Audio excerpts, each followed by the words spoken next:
And the cheesehead from the state of Wisconsin joins us once again on our VIP line. One of my very favorite cheeseheads. Ron, good morning, and thanks for being here. Morning, Ross. How you doing? Good. I don't know if I told you, but I had vocal cord surgery, and I'm still recovering, so that's why my voice sounds a little funny. Yeah, you did tell me, but you sound pretty good. All right, I appreciate that. All right, let's start off with the news that's been the news for the last few days here, and let me ask you this question in a particular way. If the President of the United States were named Ron Johnson, would he sign the compromise deal that we saw for border funding, border security, and government funding? Well, I would go back a few weeks ago, and what I first would have done was I would have supported a bill called the Shutdown Fairness Act that would have paid everybody that we were forcing to work. And that would have taken an awful lot of pressure off. We never would have seen LaGuardia Airport shut down. We would have seen lines form at some airports and TSA. I think at that point in time we'd be in far greater, stronger negotiating position. Right now we're going to have to wait to see the legislative language on this bill. As we've been told by the Republican appropriators, there really is no hard cap on detention beds, which is a real concern. The Democrats kind of made a last pitch on that. There's flexibility in terms of repurposing other money for additional beds if required. That would have been a complete non-starter from my standpoint. Mm-hmm. I don't like shutdown politics. It just never works. It's just a lose-lose-lose situation. It costs more. It wastes more government money. We don't have enough money already for government. It hurts the economy. It hurts real people. So, from this standpoint, I'm not a fan of the federal government. I want to limit its size. I want to shrink it. But at this point, let's keep the government open, and then let's work toward actually fixing the immigration system overall. We need better barriers, but we also do need more Border Patrol people to ports of entry, because that's where most of the drugs come in. We have to recognize the real problem today is the incentives, the rewards we provide for example, unaccompanied children from Central America. People coming in this country illegally as family units. Once they step foot on American soil, basically they're here to stay. And even though a very small percentage of them actually have valid asylum claims, they're claiming asylum, and then they just get caught up in our court system, and these claims take years to adjudicate.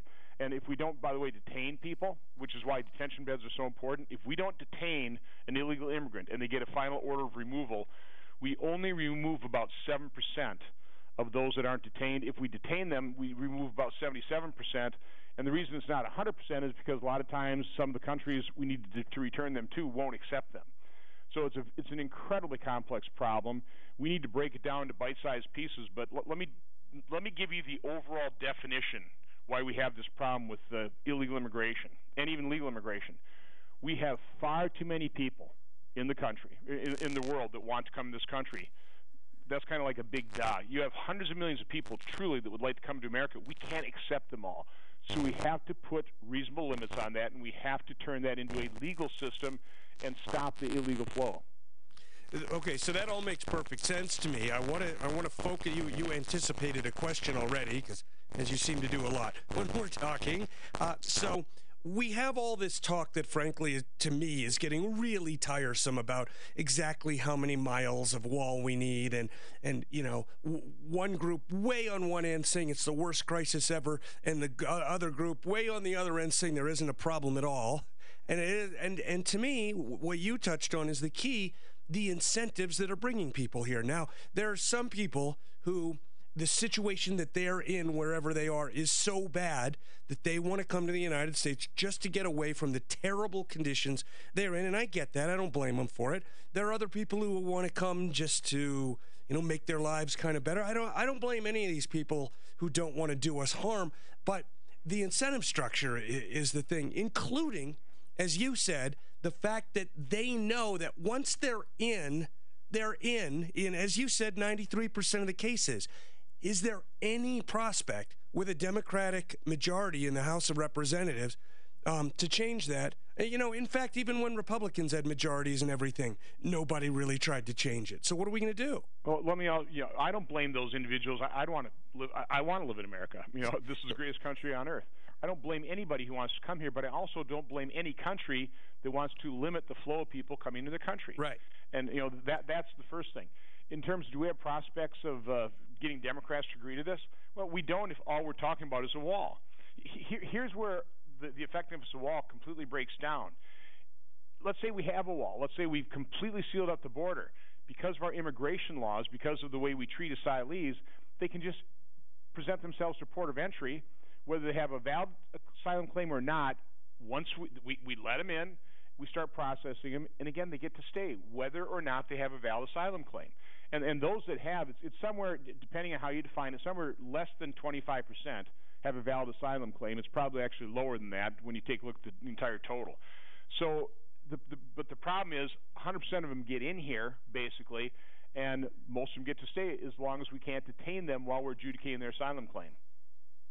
Most of them get to stay because we can't find them later to remove them? Right. Yeah. They just meld into our big old country here, and they live in the shadows, which, is not good for our society. Okay, so let me go back to the first question I asked you. If the President of the United States were named Ron Johnson, would he sign the compromise bill? If it's being laid out the way our Republican appropriators are saying, that's how the legislative language actually comes out, yeah, I'd sign it. I'd get past this moment, and then I would work to really educate the American public about the full complexity and the insanity of so many of our immigration laws that we have to change. And I would put a lot of heat on Democrats. I personally think that the president was incredibly generous with his offer of a legalized path for 1.8 million dreamers, a far larger number than anybody's ever talked about in the past. And all he was asking for return is better border security, an end to the visa lottery system, which is insane because of the million people we do let in this country legally. It's an incredibly diverse lot, and then a beginning of moving toward more of a merit-based. Of the million people we do let in this country, let's make sure they're coming in here to add to our economy, not add to the welfare roll. So it was an incredibly reasonable offer. The Democrats, of course, said no. My suspicion is because they really don't want to solve the problem. They love this as a political issue. We need to expose them for that. And so the way we expose them is to educate the public about the complexity, what the real problems are, make a, from my standpoint, reasonable offer after reasonable offer to solve these, to fix these problems that we adequately describe, and then we'll see whether the Democrats will really come to the table in good faith to actually solve this problem or not. My guess is they probably won't. Well, I think the Democrats. Do you play poker at all, Ron? Not a whole lot. No, well, so I have in the past. There's a term in poker called on tilt. Have you heard that term? Like you lose a hand that you really don't think you should lose, and you lose another one, and you start going a little crazy, and you start betting too big and betting on hands you shouldn't bet on, and it's called on tilt in poker. And I feel like Trump has put Democrats on tilt. Now they're out there saying things like walls kill people and the Green New Deal, which maybe we'll get to if we have time. But it seems to me like I generally don't agree with Democrats, but now they're saying things that are, I think almost any rational American would say are ridiculous. Particularly if we lay out the full reality. And again, the American people want a secure border. The American people do believe it's rational to have immigration laws that should be enforced, that we should have asylum laws that should be enforced. The American public supports us when we want to enforce the law. But when we're just arguing back and forth, and the Democrats incorrectly say that Trump is trying to push for a wall from sea to shining sea, he's not. What he was looking for is about $5.7 billion for about 230 miles worth of wall sections in 10 high-priority areas. He's pointing out that where we have 4 wall sections, it's cut illegal immigration by 90 to 95%, which frees up personnel to concentrate the ports of entry where the drugs are flowing through. But you have to explain this in its entirety. But again, the news media is not going to help him. That's right. And the Democrats certainly aren't going to help him. They continue their falsehoods all the way through this process. So, we do need people like you, Talk Radio, to flesh this out, to describe it in all its gory details so we can actually come up with solutions. Our special guest, Ron Johnson, the senior senator from the state of Wisconsin. Ron, I've heard a few Republicans and maybe the president himself, I don't recall the exact words out of his mouth, talking about this compromise and the wall funding part of it as a down payment, which leads to a bunch of questions that people are talking about as to, well, if that's a down payment, where's the rest of the money going to come from, since we know Congress won't give it to them? So what do you think is going to happen here? I hope he doesn't go down this emergency road. The reprogramming money route is a little better, but I still think that that's Congress's job, not the president's job. What's your take?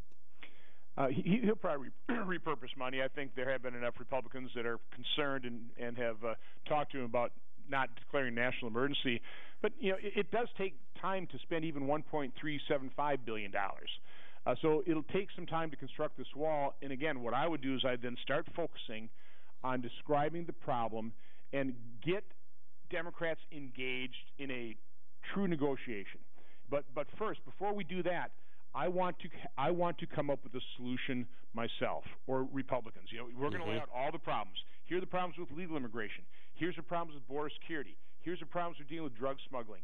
Define the problem, define the sub-problems underneath those, then go out to the American public and say, here's the problem, here's our solution.